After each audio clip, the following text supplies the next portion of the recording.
Yeah, we will start and then when tea comes, I can take a break and finish the tea and I can come back. So this is again continuation. There is nothing like a different for raising and operation of the tailings dam. It is what we are discussing so far. It is the same thing, but the only difference here is when we start, we do not have the data except the field data. We didn't have whatever the field data for the tailings.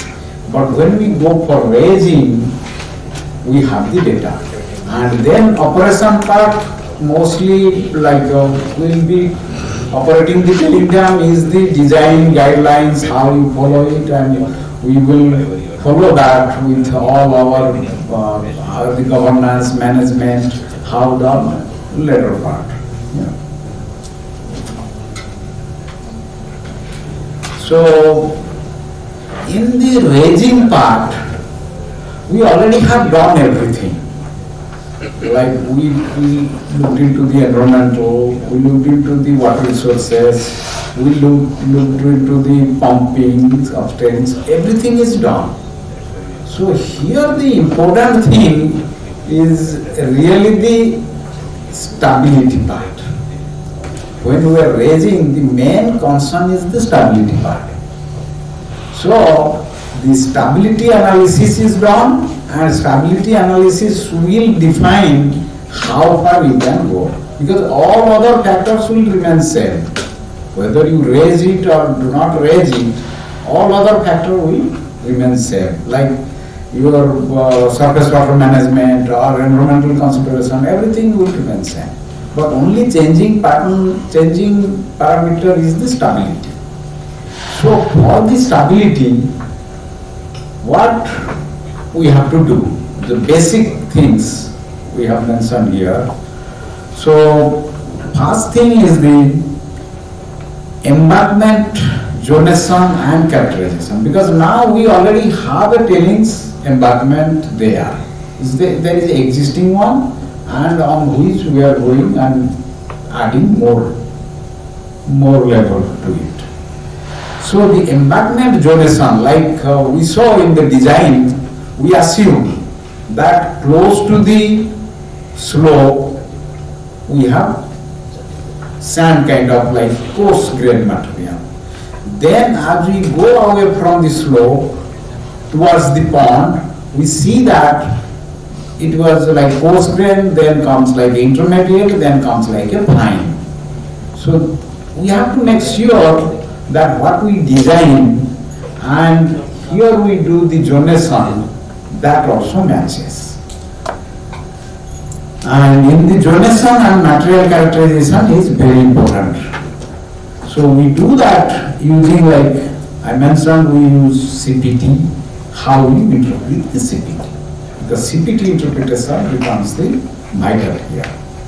And like I mentioned that people are now thinking to use AI to interpret the CPT, artificial intelligence.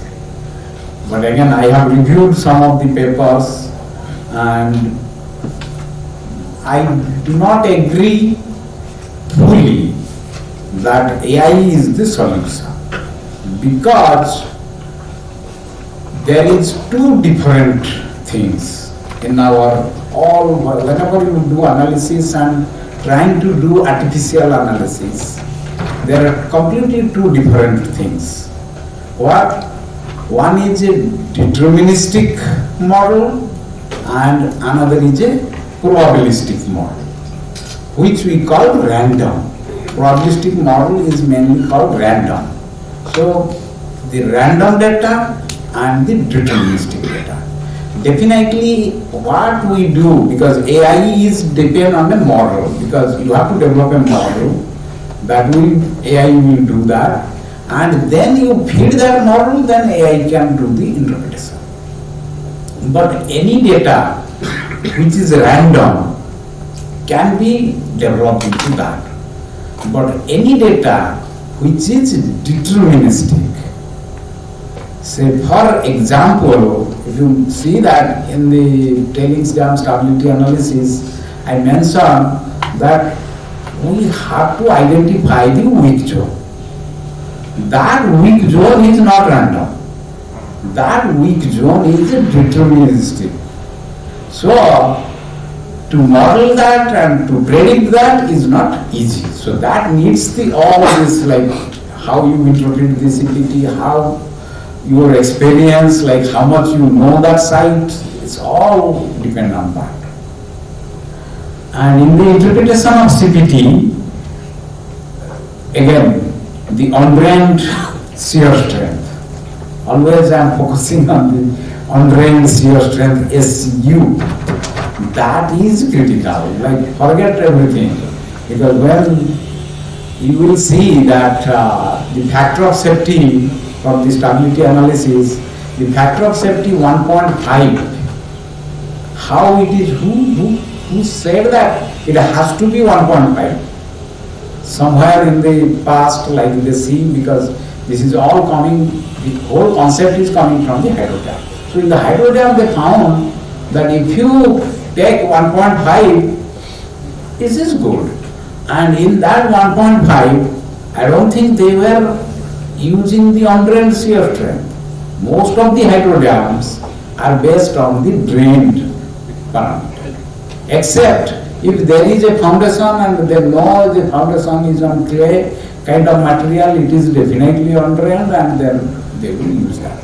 But for the dam construction, whole dam things, it was based on the drain parameter. So that's why initially when we went from drained parameter to undrained parameter, I found that getting a factor of safety 1.5 using the undrained shear strength is very, very difficult.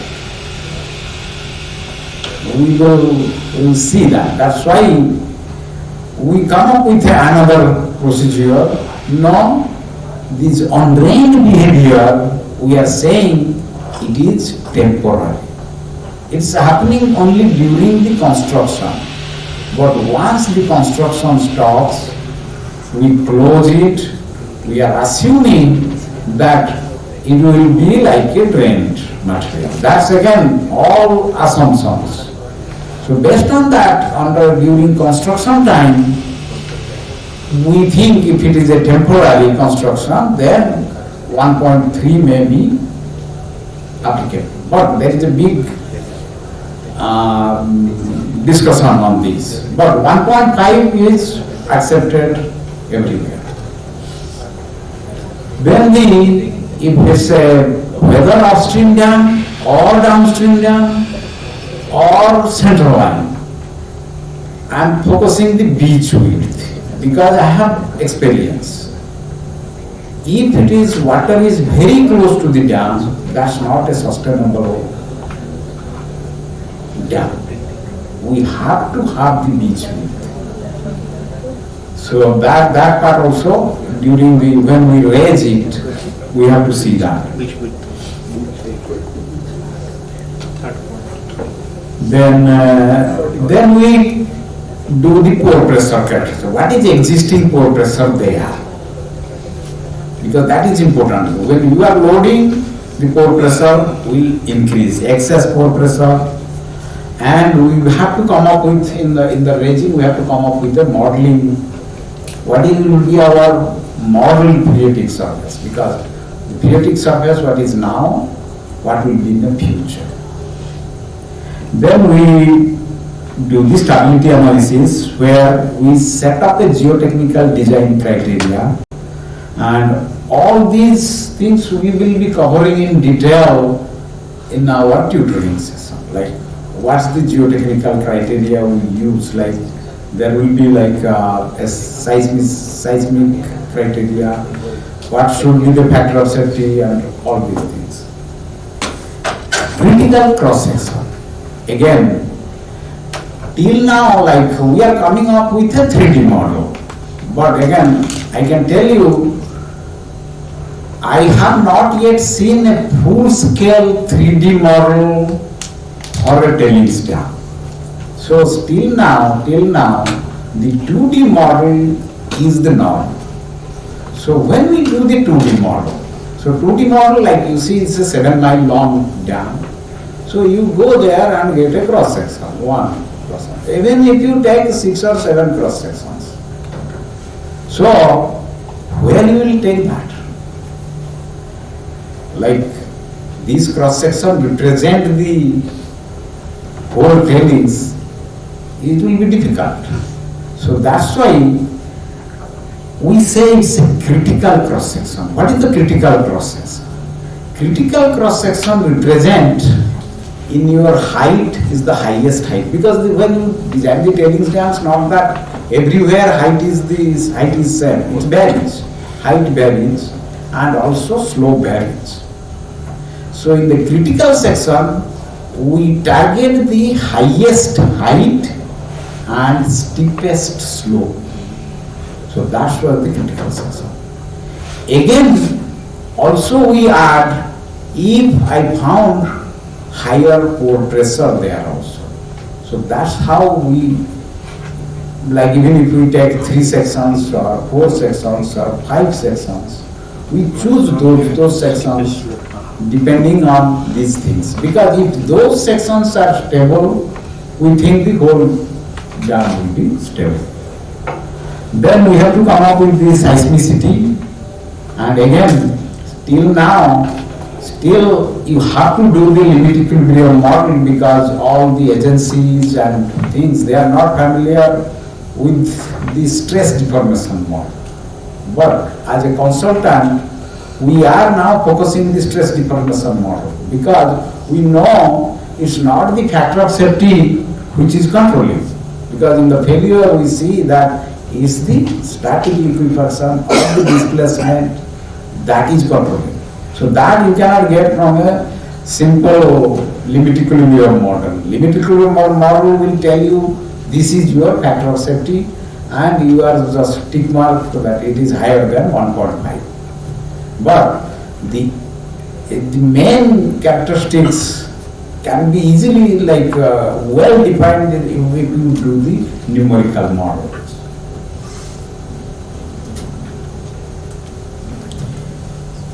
It's done? Okay. Now, okay. We can stop here and let us have a tea and then we can continue. Normally the standard is minimum should be 2000 feet. That's the standard, but again you can have plus minus whatever, you can add to that. So, but how you will measure it? So one of the example I am showing you, you can see that yellow is the water body, and what you see the white color is the dam crest. So from the dam crest you can see the structure, This is the rounded structure. So it's a rounded structure, and this is the water, the yellow part is the water. The minimum distance, because if you go from any point to the water, it can vary. So when we say it's a 2000 feet, is the minimum distance. That's what we have to measure. So in this case, we see that it's around 1600 feet. And this can be monitored. You can see that this is from the satellite image. We can monitor that from the satellite image.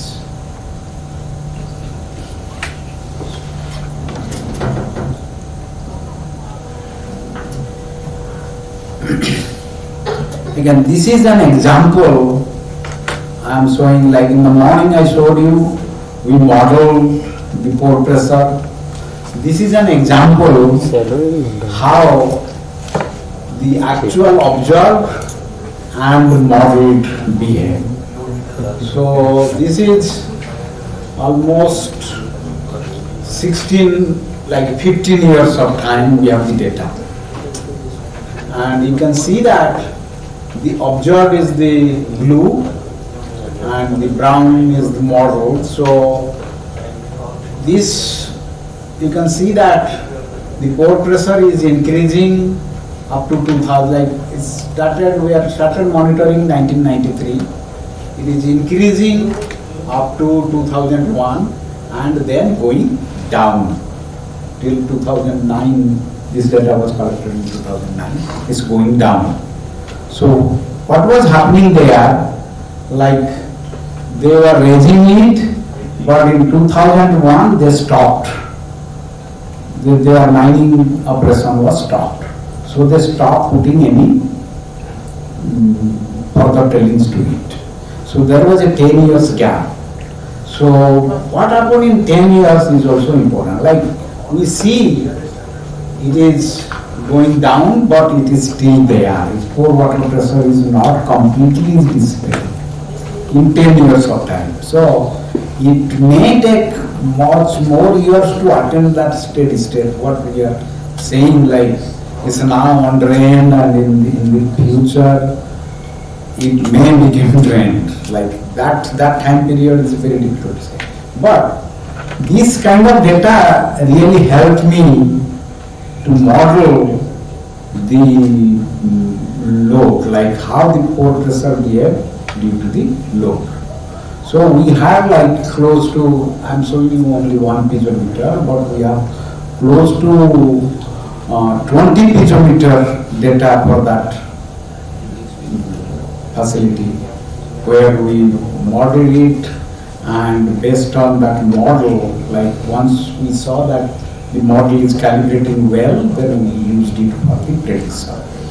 That's what I showed you in the morning, like how the pore pressure is rising when very low.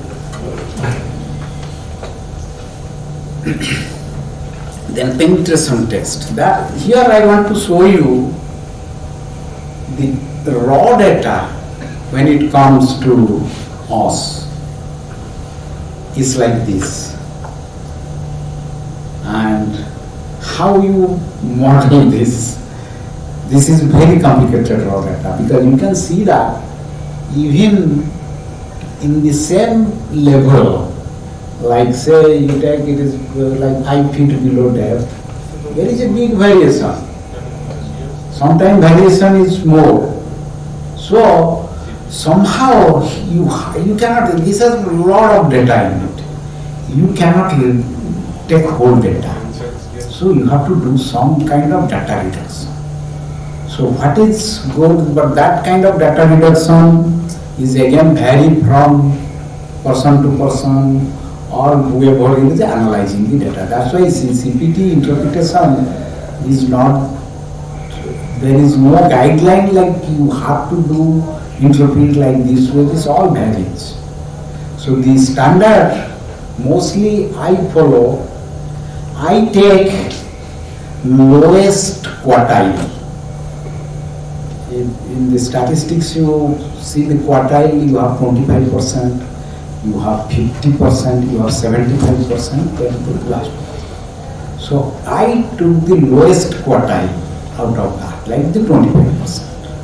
Because at the same point, I see there is a variation. But I am interested in the lower data, lower bound. So that's why I am taking the lowest quartile interpretation, like 25% quartile data. That's what I took, because it's giving me the lower bound.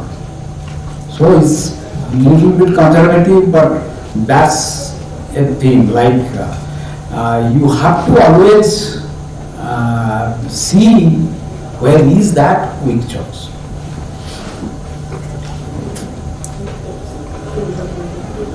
This is one of the example. You can see it's a huge tailings dam structure. So you can see that you see the existing around 3850. Is it visible? The numbers not visible.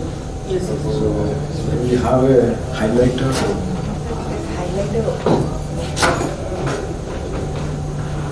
Not So what we can do? But I can go there and explain.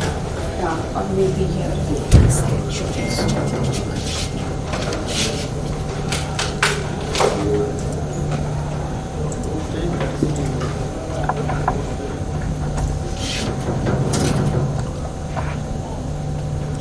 Wherever you want to sketch, you can sketch. But you can write also.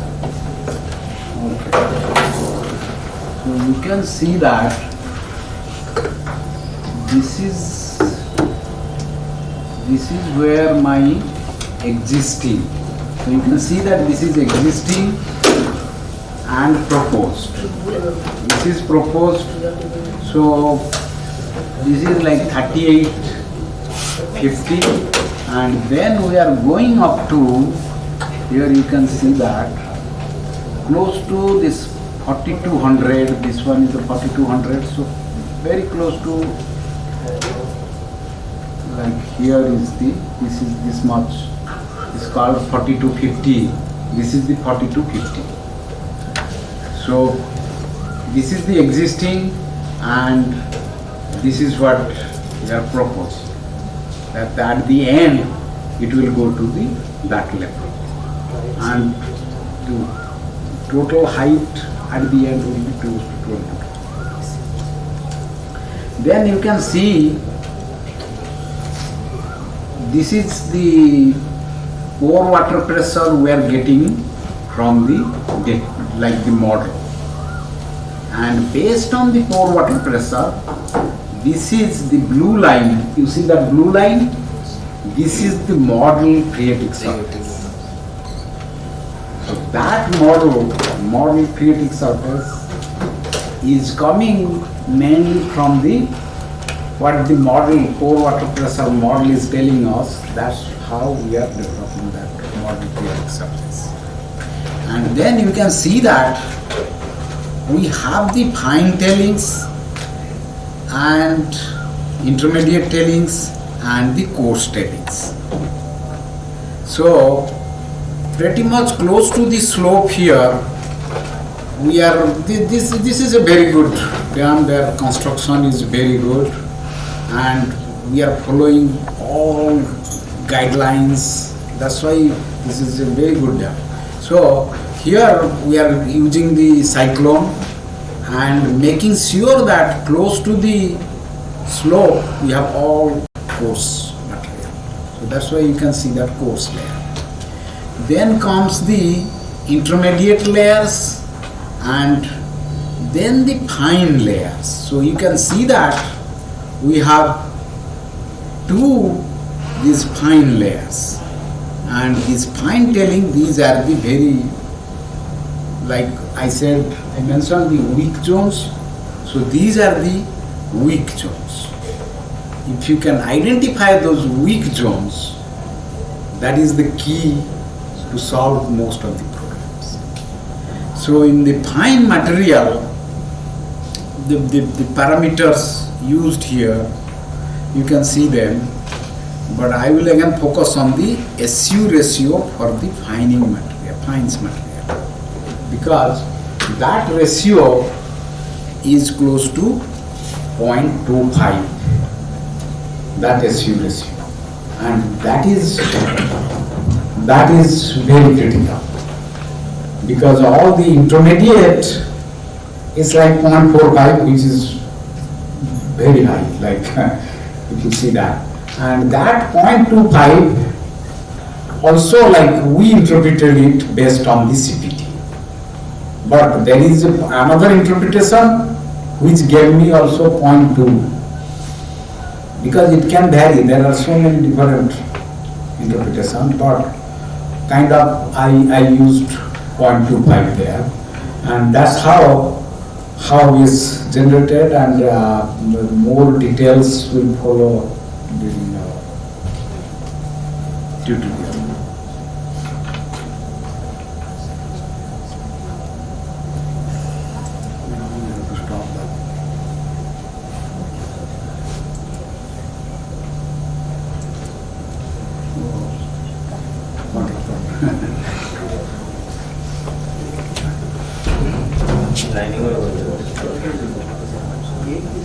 Go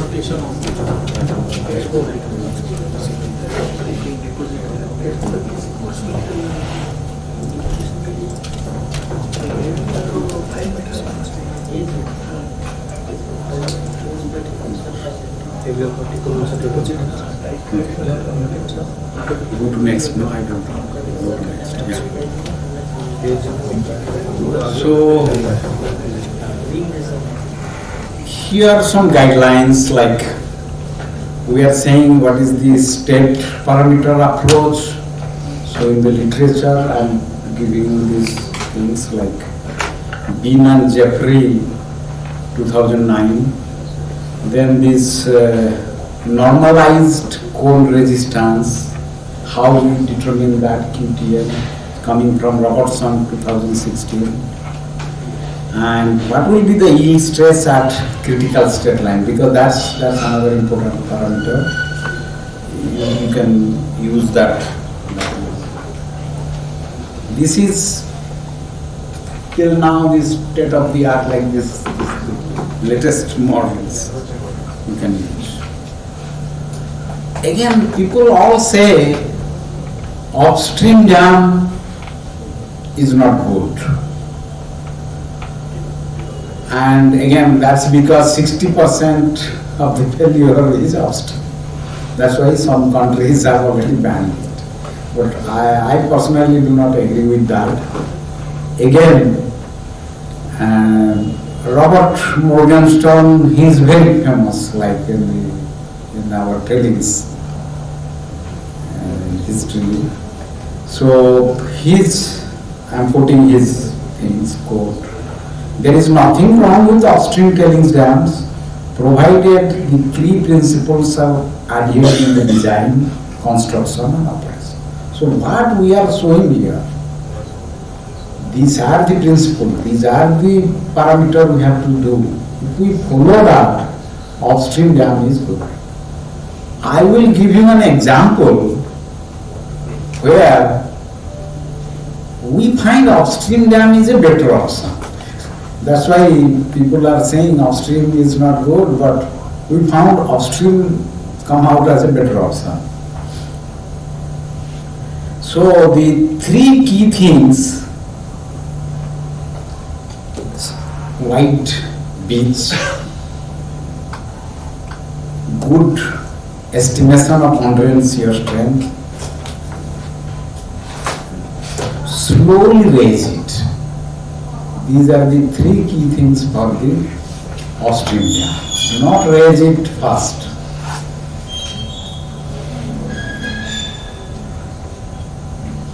Again, for that particular site is client confidential site, so but we get some CPT data here. So you can see that the QT in this is in meters. So between 4 meter to 8 meter, again below up to 15 meter, the tip resistance is very low. That means this is from the foundation, this data is coming. And then you can see that the phreatic surface is also very high. And like these are mainly clay kind of behavior are there. So under the foundation we have some clays here, and that's where, like again, how you determine the state parameters, and based on the state parameter, based on that 2019 we determine the state parameters, and you can see that line is divides between dilatant and contour. So anything lower than like -5.05 is dilatant. That's why you can see that most of this material below is contracted, and that's why we also estimating SU ratio. That's what I'm saying. What is SU ratio? It is the SU versus effective stress at depth. Because we know the effective stress, the computer can model it, so if we tell this is our ratio, then it will consider what is the strength values. So you can see that this SU ratio is very close to 0.2 also here. So in a general guideline, if you start anything, this SU ratio 0.2 is not a bad number. That ratio is not a bad number.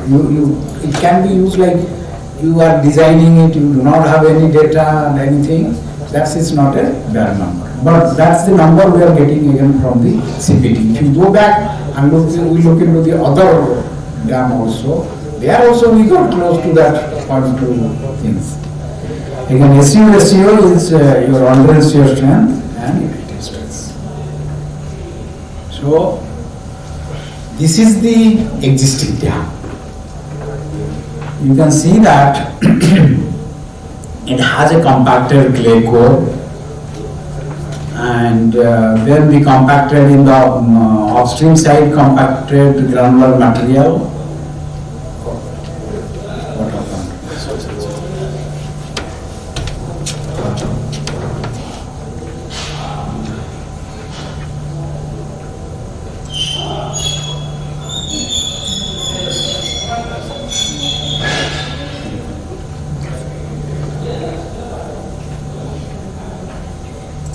Progress.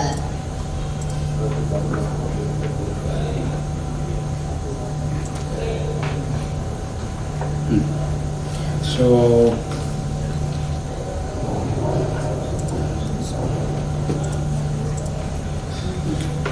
again we from the data.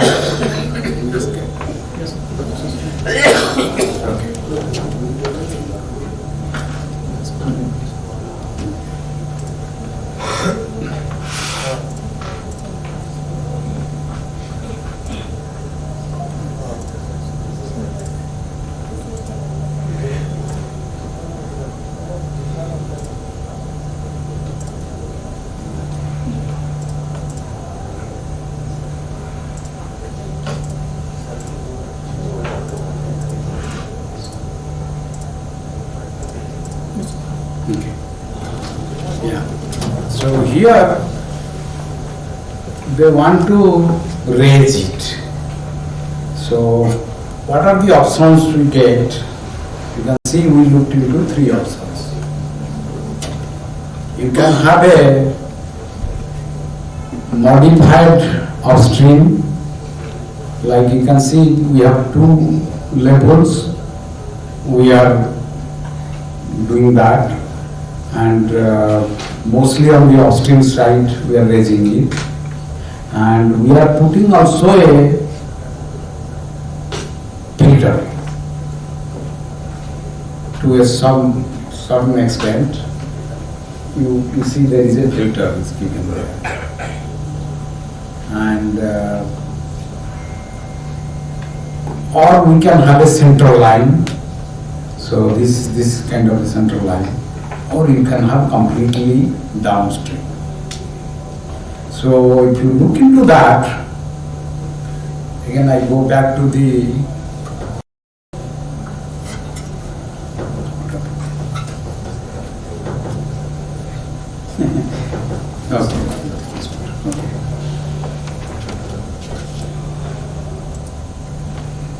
okay, you can see compared to the like in the downstream, compare the downstream, the existing, and then only we have a like we put a berm also. In all the 3 sections we put a berm also, because we are not getting good factor of safety. But in the upstream side we are putting very little berm. See the material we are adding in the central line, both central line and downstream. We are adding a lot of material in both central line and downstream along the downstream. And here the issue is the foundation. The foundation is not strong.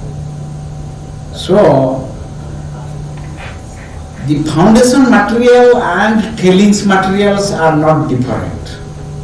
But if you see in the downstream, we are adding much more load compared to upstream. So that's why, again, that's why I am showing you this clay type of thing. So this is 2000. We have we collected some pre-construction foundation has clay. So there are some piezometers in the pre-construction, and this is 10 years later, like after construction of that existing one. So you can see that pore pressure has increased. So it's again behaving like a undrained. So that's governing it. So now you will add, when based on this thing, when we model it, when you add the material, it's become more. So these are the kind of parameters, undrained strength parameters we are using for the clay and also for the tailings. Like you can see, there's not much difference. In tailings, we were more conservative because you see tailings has not much strength there. Sir, what is B bar? B bar? You guys use that in the stability analysis. The pore is similar to excess pore pressure. So it takes this load. Like if your load is 100%, like if load is 100, say you are putting 100-pound load, then if B bar is 0.6, your pore pressure will be 60 pounds. That's how the This Kimpton's pore pressure. Kimpton pore pressure. Correct. So this is like the ratio is again the ratio of your loading. Pore pressure divided by effective stress.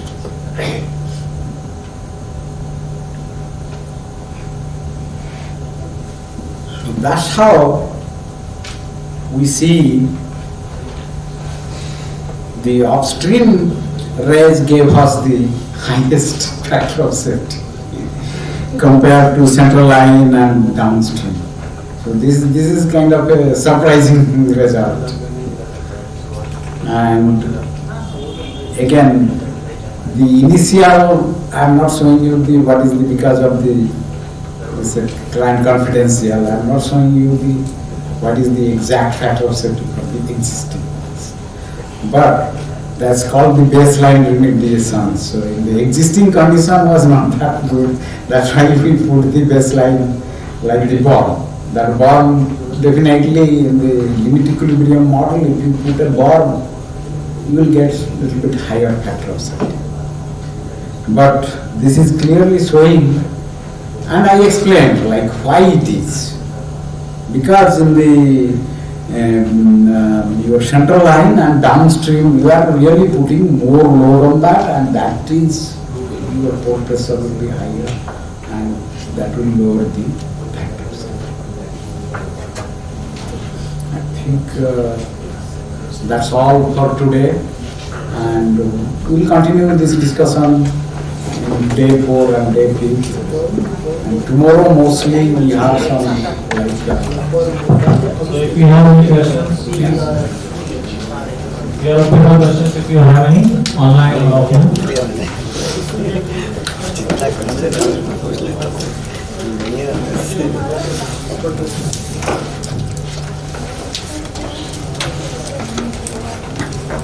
So maybe we are not, some of might be dealing with this tailing dam design or tailing dam operation. So that's why we have raised queries.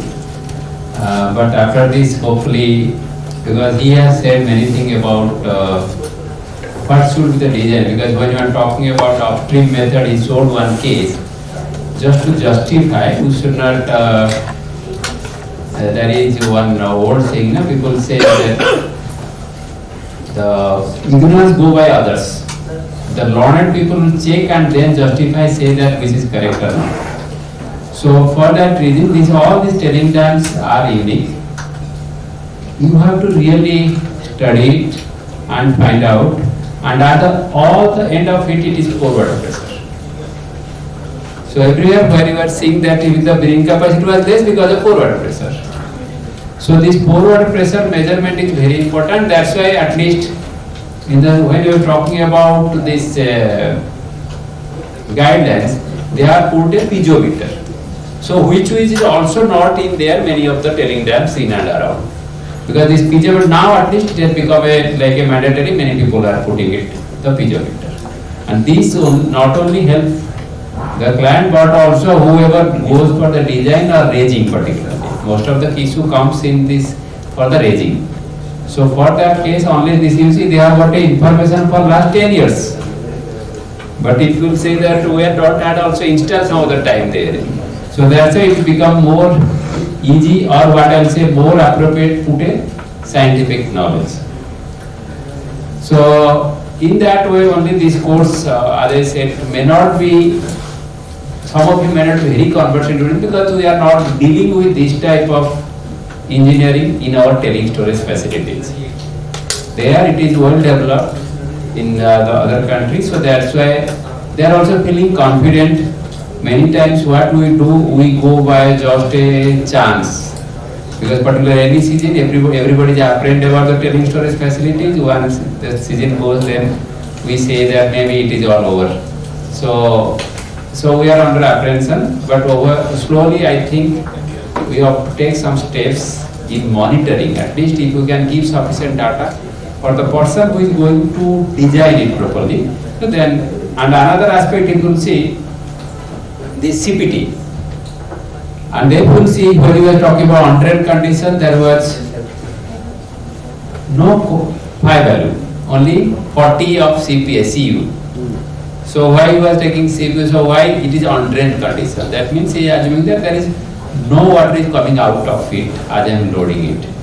So that is the situation. But if you say and if it is designed so, it will be more conservative and better factor of safety if you allow the water to seep through. So that is the worst condition if you design for it. So in future, if you have, obviously you will always see that pore pressure is released. So then your factor is will increase. In Indian standard, you guys use like same 1.5 factor safety or? For what? Tailing dams? Yeah, it's 1.5 and I think for seismic condition it is 1.3. 1.3. Yeah. 1.1 we use. 1.3. Yeah, 1.1 Seismic. But for the static condition, it should be 1.5. Every stage. Every stage. But the problem is that Code for standard and code, they have mentioned 1.1 for seismic. Seismic 1.1, yes, we use, but again, it is coming soon. That pseudostatic is becoming obsolete. Sir, you told while doing the stability analysis of stacking, our critical condition is maximum height and steepest slope. What is the steepest slope? No, like you see, you go and this you have to measure. Like for the existing, we again, these are all coming with the digital, like in AutoCAD we can see everything. So we go there and every 100 feet we get a section. You see, every 100 feet we get a section. And then we analyze that section and see which section is the steepest. So it has to be maximum height and also steepest. Plus we have to see also the pore water pressure is high also. So that's why the like definition of a critical system. Pore pressure is high, the slope is steep, and it's also height is maximum. That is the worst condition in all That is the worst condition. all scenarios. Because when you do a 2D analysis, you are doing only one section and you think that whole 7 mile is represented by that. Sir, my question is, to how much extent we can raise our staking? Pond is there. Inside the pond, what is the maximum height? And No, what- there is no limit to the height. You can go, like I said, you can go to the sky. There is no limit. But the problem is your factor of safety will go down. Because your pore water pressure will go high and high. When you increase the load. Exactly. Ultimately, all the load will go to the ground. Yeah. So how much it can bear? And which height, the factor of safety is 1.1. 1.1. That is the No, maximum. 1.5. 1.5. If you are getting 1.5 factor of safety, you can go.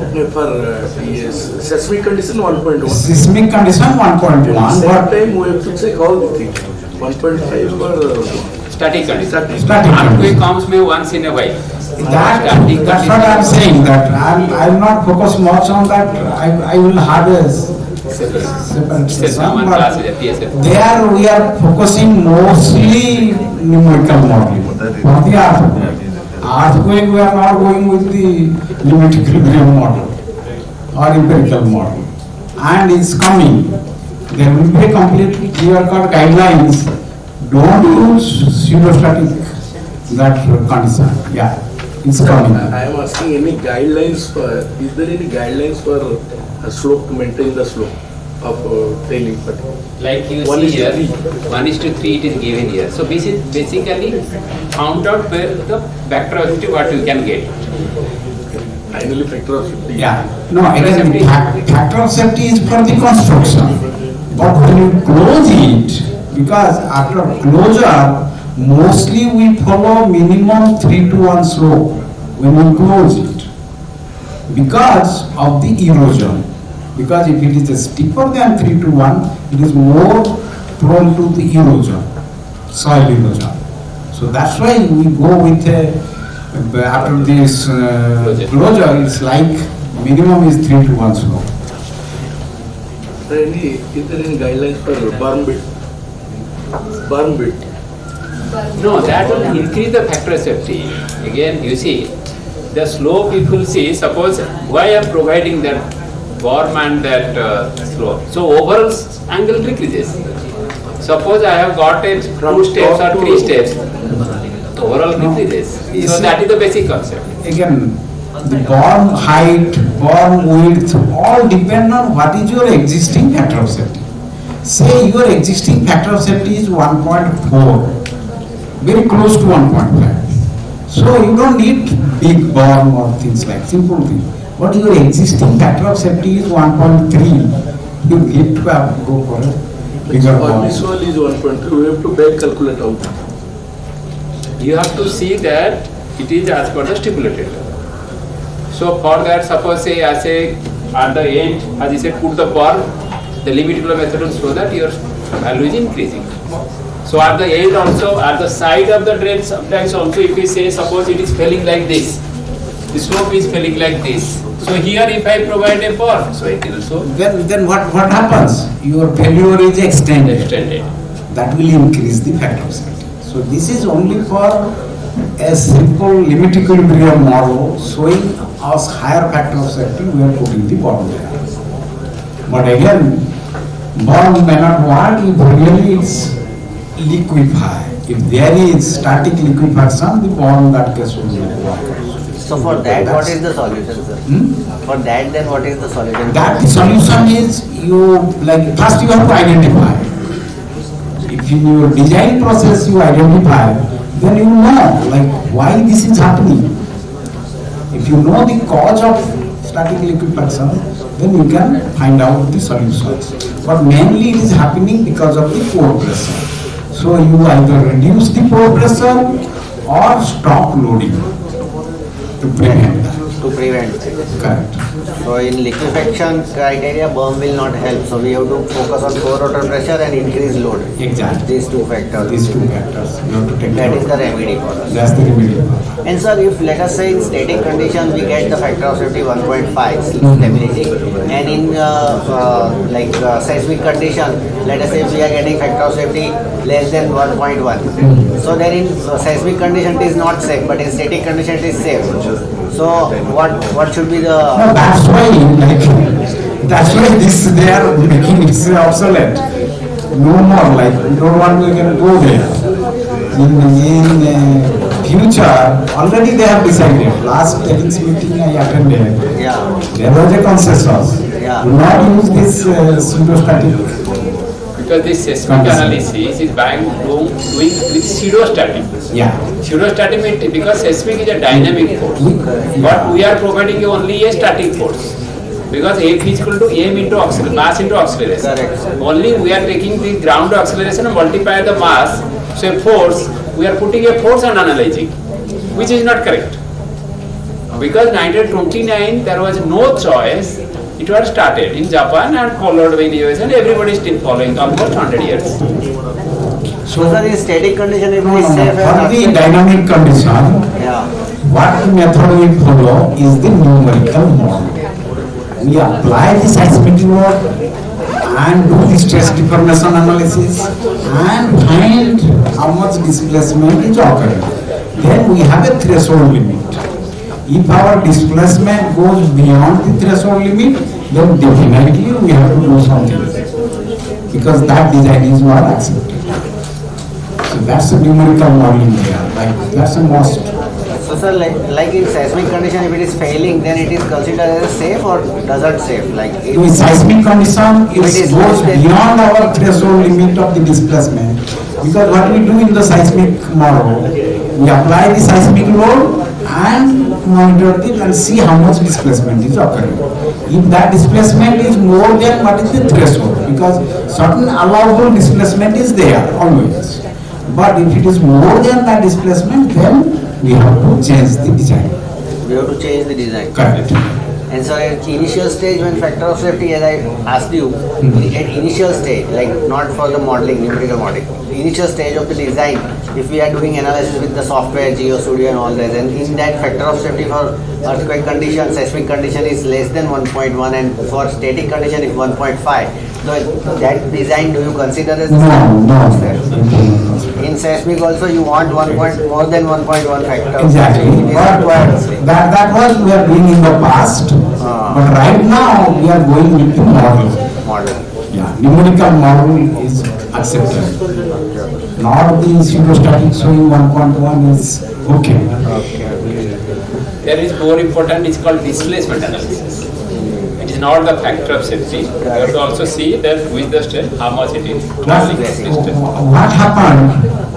Why that 1.1 was completely removed? Because when we, like I mentioned to you, this 1.5 factor of safety is coming with the drained shear strength. When we shifted to on-drain, it's very difficult to find 1.5. And same thing happening with the pseudostatic also. If you use on-drain strength and seismic, that again makes more difficult. So here sir, in one of the table you said, you mentioned for undrained condition C was 40 and 5 was 0. That parameter you have taken in that. But No. On-drain condition I was showing you the SU value. For effective stress condition, we look into different stress conditions. no, so C5 parameters were there. Are there for the effective stress condition? C5 parameters were there. So in that, those C5 parameters were for undrained condition. No. Those C5 parameters are for effective stress conditions. Effective stress.